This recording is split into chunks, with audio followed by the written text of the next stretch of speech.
I hope that I'm in frame. I am using my cell phone and I'm using the back camera, so I don't see anything of what's happening on the other side. But anyways, let's talk about the war between Ghana and South Africa that is waged by Ghana.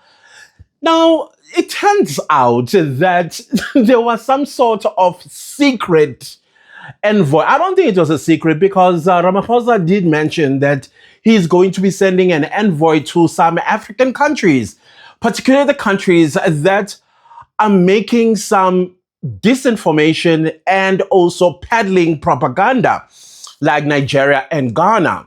So this envoy is going to go there basically to explain the South African, number one, South African immigration laws. Number two, South Africa's constitutional dispensation.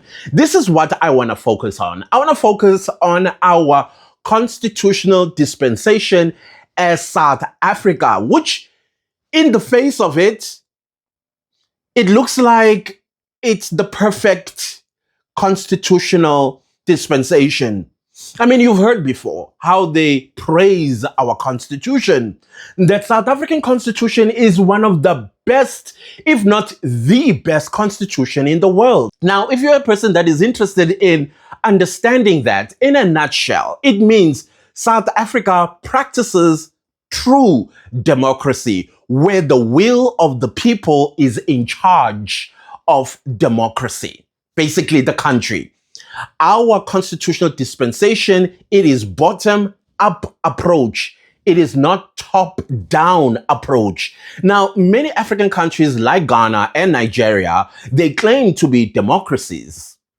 But when you look at the leadership structure or government structures, their approach is top-down approach. Now, when you have a top-down approach, the grass, the voter, one thing and one thing only they must understand from the top: fear. They will exert fear on the voters. Why? Because the people at the top believe that they are the gods of the country. And funny enough, suddenly when they become humans, and suddenly when everybody matters, is around election times. If you look at Tinubu right now, he is running for second term in 2027. And suddenly he is more humble. He's gone back to, do you know me? Do you know me? Do you know me?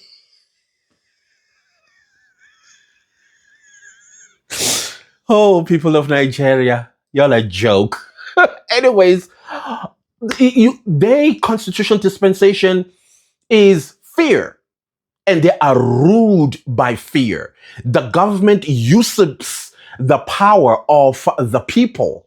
And you go to Ghana, which is next door, of course, to Nigeria. Same story. The people of Ghana would rather kneel down to the floor and look at the government like this, as if Mr. Dramatic, he is their God. Others have even gone as far as praising him as being one of the best presidents in the world.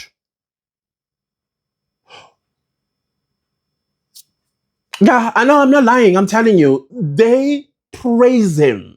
Now, you must also not forget that this very same president who served Ghana before and failed dismally, and during his time as president of Ghana, many, if not thousands, of young Ghanaian men and women ran away from Ghana to South Africa, to the US, to the UK, and elsewhere where it's developed for greener pastures. Ghanaians were angry with the current president when he was the president the first time around. Failed. Completely failed. And the people of Ghana were like, we gotta change him. And then they changed him to the last one, who was just as worse. So you would think that Ghanaians would have learned a lesson about the current president and his failures. In his first term, they said, no, we did not have enough. Come beat us some more. and they re-elected him. You know what they say about fool, a fool, right? I don't have to give you that definition. That's the people of Ghana that voted for Mahama. Y'all are fools. So that is why he's doing foolish things. Now, Ghanaians are suffering in Jordan, Libya, Morocco, Tunisia, and other parts, and I'm talking between life and death. In South Africa, Ghanaians are having the time of their lives. Not even one Ghanaian was ever unalived by so-called xenophobia, which the Ghanaian president keeps saying xenophobic attacks. And then when you ask him for the evidence of these attacks on Ghanaians in South Africa, he's like, no, let's have a dialogue at the African Union. So after the visitation, the secret visitation of Ronald Lamola, our foreign minister, and a crew of his, it looks like the president of Ghana may have a bit of a change of tune versus how he was so fired up and very zealous in making sure that South Africa is punished by the African Union when they sit, by convincing ECOWAS to support Ghana in tabling South Africa as the problem child. So now suddenly he is saying things like, well, we had a conversation, all that. Just here he is. So I do think that, I mean, as the continental body, AU should take an interest in this issue because it has the potential to wreck everything that we have worked for: African solidarity, African integration, and all that. And so we sent a notice that we wanted to put it on the agenda for the AU meeting that was supposed to take place in Egypt. Unfortunately, that meeting was postponed. Yeah, but we're hoping that at the next opportunity we will be able to put it on the agenda. President Ramaphosa sent a delegation to me yesterday. We met with them. And I explained the reason why it was important for us to discuss it. I mean, sometimes these things happen. We want to sweep them under the carpet. But when we do that, we rather do not cure what the problem is. And so I told them, I said, Ghana, we don't harbor any malice against South Africa. But we're raising it as an issue for discussion to even give South Africa the opportunity to take that platform of the continental body and explain what they're doing to the world about the xenophobic attack. So I would want to advert your mind to it. And you know why he changed his tune? Because South Africa is not the type of country that is just going to roll over and play dead. Ronald Lamola was like, okay, we welcome the dialogue because that's who we are. We don't run away from challenges. We don't run away from the truth either. We face things head on. And you know how we face things as South Africans? With the truth and facts, which we will be tabling at the African Union under this item of agenda that Ghana is going to be placing. Yeah, equally so. You're calling South Africa xenophobic. You are saying and accusing South Africa of mass murder of Ghanaians and Nigerians. We're still waiting for the proof. Or you're still working on it? But you will have to table that evidence in the African Union summit, though. We shall wait for that. So once you are done stating your case, South Africa will have to cross-examine Ghana and Nigeria, subsequently the entire African continent. Because the question is, Mr. Drama, why your people decided we are going to leave Ghana to South Africa? What was it that made a Ghanaian say, I would rather die in South Africa than come back to Ghana? I mean, we've seen such videos before where Ghanaians are like, come the 30th of June, do what you will, but I ain't going back to Ghana. Y'all gonna have to kill me. Ghanaians saying that here. Why, Mr. Drama? Why would a Ghanaian turn their back on Ghana? They would rather die in a foreign land. You're going to have to answer that question. I get the pull and push effect. We want answers, deep, explained answers, because Mr. Drama said that South Africa needs to explain itself. Explain ourselves? Who do you think we are? Your child? This is a country. It's a sovereignty. It's a constitutional democracy. Come and explain yourself. Come and explain ourselves. We don't explain ourselves. We don't owe anybody an explanation. We are a country. We're not a subsidiary or a subcontract or whatever it is to Ghana. You're not a boss. You're not a father. You are nothing.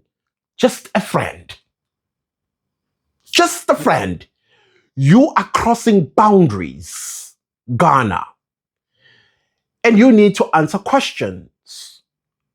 Why Ghanaians ran away from Ghana under your watch? The largest jackpas in Ghana were under Dramani Mahama in his first term. The largest not even, how do you put it? They evacuated their own country under you. And we have to explain ourselves. You know why you are panicking? The president of Ghana is panicking on many levels. But I can speak on one. This man wants to keep his political party as the governing party of Ghana. Ghanaians will be making a big mistake, and I will keep telling you this. If you vote for the same party that your president is in, I'm telling you the next person that is running for presidency is the foreign minister, a black one. I don't know if you can see. I'm in South Africa and I'm looking into Ghana and I'm seeing a man that is positioning himself to take over from Mr. Dramatic. A black one is doing that. And it is only you, Ghanaians, who can put an end to this. So yeah, that from where I am seated, so they are going to do everything in their power to try and win you over by, how do I put this? How they brought down a superpower in Africa, South Africa. And then suddenly Ghana is now the new superpower on the African continent. That's the whole goal. That is why I'm accusing Ghana of jealousy. They hate the fact that South Africa, right there at the bottom of the continent, is considered not just in Africa, but globally as a powerhouse. That doesn't sit well with you and Nigeria. So our Minister of Foreign Affairs, after the ECOWAS drama, it turns out that on the 16th of July, two Ghanaians decided that they are going to go to the International Criminal Court to lay charges against South Africa of violating human rights. You are taking a country that is a pedestal for human rights to the International Criminal Court for violating human rights. Are you okay? Are you okay?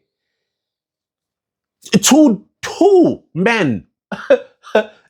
And I'm beginning to think, and I'm not going to say all Ghanaians are like this. I think many Ghanaians are not intelligent people. And their actions are showing the lack of intelligence. You even see it with some of the content creators. Oh, I'm not talking about Nyash President. I love him to bits. I'm not talking about Ghana Boy, awesome guy. I'm not talking about there are many Ghanaian YouTubers that I watch that they make complete sense. Intelligent, even the way they string together sentences. Intelligence. And then there are those Uju. You are not intelligent, my sister. You're probably the dumbest YouTuber from Ghana I have ever come across. Probably the dumbest. I'm just going to put it out there for you to know. Anyways, we move on. I'm beginning to think that there are a lot of Ghanaians that are not intelligent, and unfortunately, they occupy some serious powers in Ghana. And they will tell you, but I have a PhD. A PhD is a piece of paper that says you are qualified in whatever expertise that you are in. But when we have to strip you off that PhD, yeah, the true colors come out. You empty. You are an empty vessel. So they went to the ICJ. Now, there are protocols that needs to be followed. As people whom I think they consider themselves intelligent and educated, they would have first looked at what does it take for a person or a country to be taken to the ICJ? What jurisdictions must be followed first? They would have known that. The ICC, or International Criminal Court, is not a court of first instinct. It is when you've exhausted all the other legal bodies. Starting here in South Africa, you lodge a human rights, whatever violation charge, for example, with the High Court. If the High Court rules against you, you go to the Supreme Court of Appeal. Maybe no. It probably starts here at the Human Rights Court. That's where it starts. At the Human Rights Court. If the Human Rights Court says we see no evidence of what you're accusing South Africa of, then you go to the Supreme Court of Appeal. And if the Supreme Court of Appeal say we agree with the lower court, so they dismiss your case, then you go to the Constitutional Court. And if the Constitutional Court upholds the ruling of the Supreme Court of Appeal and the First Court of Instinct, which is the Equality Court, I think it's called the Equality, not Human Rights Court, the Equality Court, that's when you go to The Hague. That's when you go to The Hague. Even at The Hague, it doesn't mean that now that you've launched your petition, as they call it in Ghana, you are going to get access to a hearing.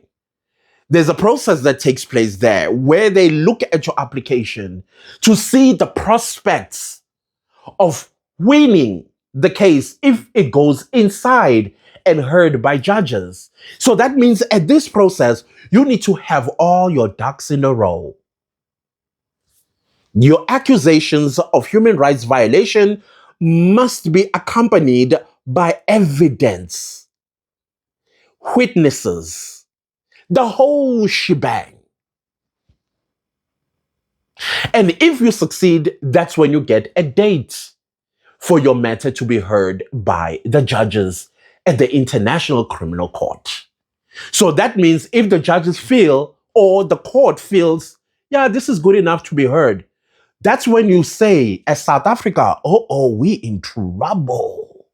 Because that means they found prima facie evidence that South Africa indeed committed heinous human crimes against other humans. But y'all wouldn't know that now, would you? Because, like I said, I'm starting to think a lot of Ghanaians are not intelligent. And you would think the president of Ghana would have washed his hands off and said, no. This is not done by Ghana. And here's the interesting part also about this particular application. The ICC, it's usually, in fact, it is for individuals that are committing human rights atrocities, not a country. ICC does not listen to cases of a country because a country has diverse people. And I can tell you in South Africa, there are people that say, no, don't let them go. Let them stay because they are our servants. So you're going to ignore that group of people. And then you're going to get the other group of people that says, guys, this is wrong. Morally, this and Pan-Africanism, borders are fake. And you ignore that group of people too. So you're just going to lump everybody in one application and say they are xenophobic and they commit human rights atrocities. Mm-hmm. Mm-hmm. It doesn't exist. So in closing, our Minister of Foreign Affairs, Ronald Lamola, seemed to have retracted. He once again sounds exactly like how we started at the beginning of this year, calling South Africans xenophobic, calling South Africans vigilante groups. And you're like, sir, hang on a minute. You went to drama and then you're coming back with the same tune you started with, and South Africans called you out for that. And on top of that, how do you think it will help us at the ICC should the matter be heard? Because remember, silence. Yeah. Because if you say things like the ones that you are saying, vigilante and this, and that, those words will be used against you in the ICC. How do we defend ourselves from that when our own Minister of Foreign Affairs is using language like that? You are a lawyer. I don't know if you practice law, but I know that you have an LLM. And as a person with an LLM, you would be careful with your words, Mr. Ronald Lamola. It's getting a little bit interesting in South Africa. But get your popcorn ready. Oh, get your popcorn ready. Oh, by the way, before I forget, we were also told that by Ronald Lamola that the conversation that he had with the president of Ghana was to assure the Ghanaian people that whatever is happening between South Africa and Ghana, it does not affect our bilateral relationship or agreements. Our friendship is very, very strong with Ghana. I would like to differ with that. There is no way that you would be hell-bent in destroying the good name of South Africa and will still say, you are a friend. And we do not sit down in a round table as South Africa and start making some considerations. So that means our own government is putting us in jeopardy by making such promises that our bilateral agreements and relationship still remains strong with the same people that are trying to destroy us. That's like being kidnapped. And then the kidnapper says, hey, we're all cool. But at the same time, the kidnapper is forcing himself on you, causing you pain, destroying you. It's like a Trojan horse effect. Do you see why this government needs to change, fellow South Africans? This government needs to change. Anyways, because there's still quite a lot to talk about when it comes to this matter. But Ghana, I wish I could wish you good luck, but you are self-destructing. At the end of the day, it is you who's going to end up with tears, and you'll want to apologize to us. I am imploring you right now, whatever agenda that was passed on to you to execute, Return the money. You are the ones that are preaching African unity. When you are collecting brown envelope from Is Not Real, is that how you build African union? Is this how you are also showing the rest of the world how you sold your own people to transatlantic slave trade? This is the blueprint. You are allowing yourselves to be used by another country for you to sell your brothers and sisters. It's not going to end well. They are not you. And they know that 100%. Anyways, at the end of the day, it's your destiny. You and God. Goodbye, fellow South Africans.